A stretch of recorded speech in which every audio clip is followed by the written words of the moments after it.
Ako po si Alexander Calceta, isang artist. Nandito po ako ngayon sa Life and Arts Studio Gallery dito sa Santa Rosa, Laguna. Ito po ang solo show ko entitled Crafted Realities.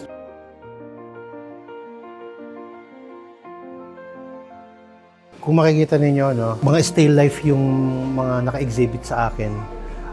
Most of my arts are basically still life, pero hindi siya yung still life na typical.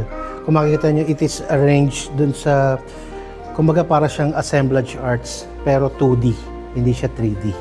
Yung trabaho ni Sir Alexander, naging may appeal sa akin kasi it speaks about my life. Ang isang artist na katulad ni Sir ay laging magiging appealing sa iba't ibang tao. Depende kung ano yung pinagdaanan ng taong yan na ngayon ay nagkakaroon ng koneksyon kay Sir Alexander.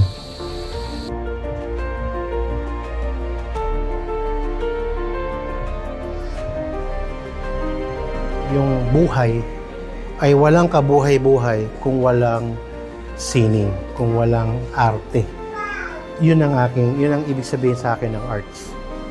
Ang life, walang life kung walang arts.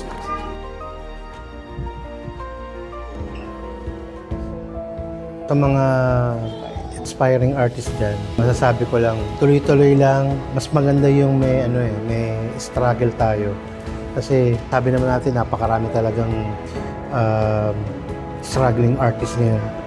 Pero, di ba, yung mga tumutuloy lang ang nagtatagumpay. So, para sa inyo, tuloy-tuloy lang. At keep on learning dahil walang katapusan ang pag-aaral, lalo na sa sining.